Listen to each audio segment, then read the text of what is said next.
같은 유리인데도 창문과 거울이 다 다릅니다. 그 차이가 뭐냐면 보는 게 다릅니다. 여러분, 창문으로 보면 뭐가 보입니까? 창밖이 보입니다. 창밖에 차가 지나가는 게 보이고 사람이 지나가는 게 보이고 풍경이 보이고, 그냥 창문으로 보면 밖에 게 보입니다. 밖에 이렇게 눈이 오면 눈이 보이고 비가 오면 비가 보이고 그렇게 보입니다. 창문으로 보면 내 모습은 안 보이고 창밖에 게 보입니다. 창밖에 보이는 게 보이죠.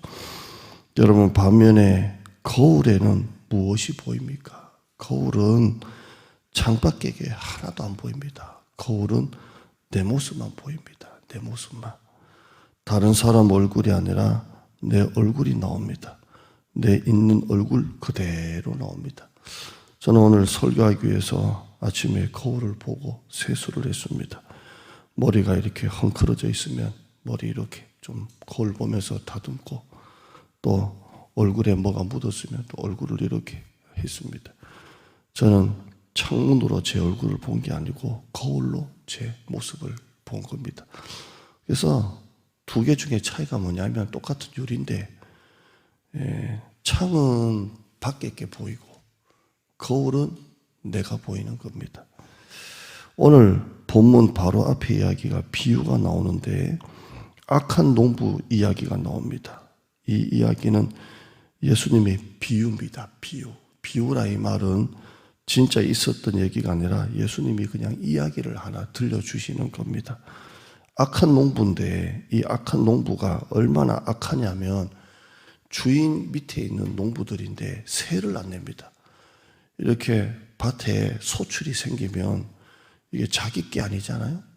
주인한테 소출을 갖다 바쳐야 되는데 이 악한 농부들이 이게 소출이 나왔는데 열매가 거둬졌는데 주인한테 갖다 바치지를 않아요. 그래서 주인이 다른 종을 보냅니다. 너희가 거둔 그 소출을 싹을 내라 이렇게. 그런데 이 악한 농부들이 그 소출을 주인한테 주기 싫으니까 주인이 종을 보내면 때려 죽입니다. 그거 안 주려고, 세를 안 내려고 때려 죽입니다. 그러니까 주인이 종을 보내니까 안 되는구나. 직접 내가 낳은 내 아들을 보내면 이 악한 농부라도 내 아들한테는 세를 갖다 바치겠지, 세를 내겠지. 그래서 주인이 자기 아들을 보냅니다. 그런데 이 악한 농부가 얼마나 더 악하냐면 주인의 아들까지도 때려 죽입니다. 그러면서 하는 얘기가 마태복음 21장 38절에 농부들이 그 아들을 보고 서로 말하되 이는 상속자니 죽이고 그의 유산을 차지하자. 이 악한 농부들이 얼마나 악하냐면 세를 안 낼 뿐만 아니라 이 농부의 아들을 죽이면 그 유산을 자기들이 물려받을 줄 알고 그 주인의 아들까지도 때려 죽입니다. 이건 예수님이 바리새인들을 놓고 한 말이에요. 대제사장 종교 지도자들을 놓고 한 말이에요. 그런데 이 바리새인들이 이 설교를 듣고 난 다음에, 이 비유를 듣고 난 다음에 자기 이야기인 줄을 몰라요. 예수님은 바리새인들과 대제사장들을 놓고 너희가 하나님이신 분이 아들을 보냈는데도 그 아들을 죽인다고 악하다고 말하면서 포도원의 주인이 아들을 보냈는데 그 아들을 죽인 악한 이야기를 빗대서 얘기한 이야기인데 바리새인들이 그 이야기를 자기 보고 한 줄을 전혀 깨닫지를 못합니다. 그러다가 오늘 본문에 한번 45절 보세요. 45절에 나중에 자기들이 한 이야기인 줄 깨닫게 됩니다. 45절 보시면 대제사장들과 바리새인들이 예수의 비유를 듣고 자기들을 가리켜 말씀하신 줄을 알고 나중에 되면 이게 우리를 보고 한 얘기네 라고 알게 됩니다. 여러분, 바리새인들이 처음에는 몰랐다가 나중에 알게 된 게 왜 그렇습니까? 처음에는 말씀을 들어도 창문으로 본 거예요. 창문으로. 그러니까 다른 사람 이야기인 줄 알았어요. 그런데 거울로 보니까 내 이야기처럼 들리는 것입니다. 여러분이 설교를 들을 때도 유리로, 거울로, 창문으로 이렇게 보면 남의 이야기처럼 들리는 거예요. 그러나 여러분이 설교를 들을 때 거울로 들으면 내 이야기처럼 들리는 것입니다. 여러분이 그러면 설교를 들을 때 창문으로 봐야 돼요? 거울로 봐야 돼요? 거울로 보는 거예요. 창문으로 보면 남의 설교처럼 들리는 거예요. 야, 저분이 설교를 들어야 되는데, 저분이 저 설교를 듣고 변화받아야 되는데, 그렇게 생각해요. 그런데 말씀을 들을 때 거울로 말씀을 들으면 다 내 이야기처럼 다 들리는 거예요.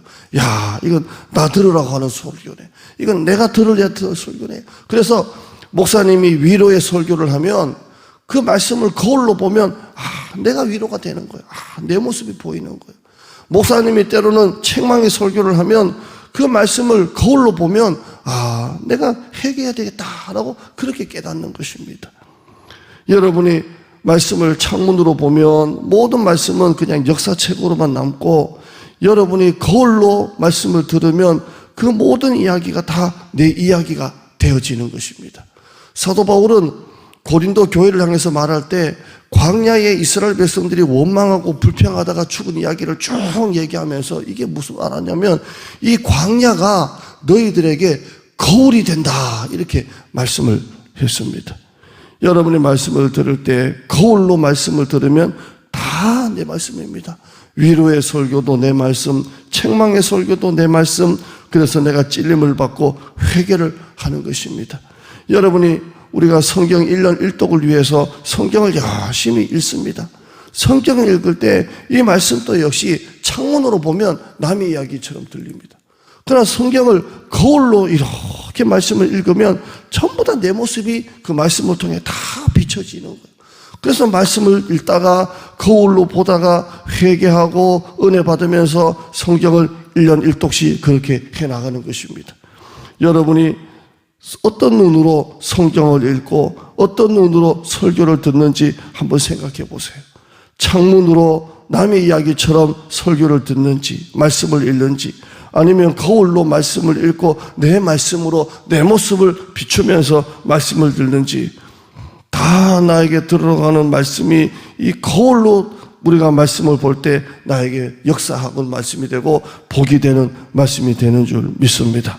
데살로니가전서 2장 13절에 이러므로 우리가 하나님께 끊임없이 감사함은 너희가 우리에게 들은 바 하나님의 말씀을 받을 때에 사람의 말로 받지 아니하고 하나님의 말씀으로 받음이니 진실로 그라도다. 이 말씀이 또한 너희 믿는 자 가운데서 역사하느니라. 아멘. 오늘 여러분이 말씀을 또 읽으실 때 거울로 여러분의 모습을 비춰가면서 말씀을 읽으시길 바랍니다. 오늘 여러분이 설교를 들을 때도 거울로 여러분의 모습을 비춰보면서 설교를 들으시길 바랍니다. 그때 모든 말씀이 나 들으라고 나에게 주시는 말씀인 줄 믿습니다. 하나님 감사합니다. 광야의 이스라엘 백성들이 원망하고 불평했던 것을 사도 바울은 다 너희에게 거울이 된다라고 했습니다. 창문으로 보면 다 남의 말씀처럼 들리고 거울로 보면 내 모습이 다 비춰집니다. 성경을 읽을 때도 창문으로 보면 그냥 역사 이야기고 좀 지루할 때도 있고 좀 재밌을 때도 있고 그렇게 보이지만 성경을 읽을 때 거울로 말씀을 읽으면 내 모습이 다 비춰지는 겁니다. 위로 설교도 내 이야기고 책망하는 설교도 내 이야기고, 그래서 위로 설교는 내 이야기이기 때문에 내가 위로받고, 책망 설교도 내 이야기이기 때문에 내가 회개하고, 우리가 거울로 보면서 내 얼굴에 뭐가 묻었으면 떼내고, 옷매무새가 흐트러졌으면 옷매무새로 다시 단정히 하듯이 말씀을 거울로 비춰볼 때 비로소 내 모습이 그대로 비춰지는 줄 믿습니다. 그때 그 말씀이 비로소 내 안에서 역사하는 말씀이 되는 줄 믿습니다. 다 나에게 들으라고 하시는 말씀, 내가 은혜 받아야 될 말씀, 내가 변화되어야 될 말씀, 이 말씀을 거울로 비춰보는 우리 성도들이 다 되어지게 하여 주시옵소서. 예수님의 이름으로 기도드리옵나이다. 아멘.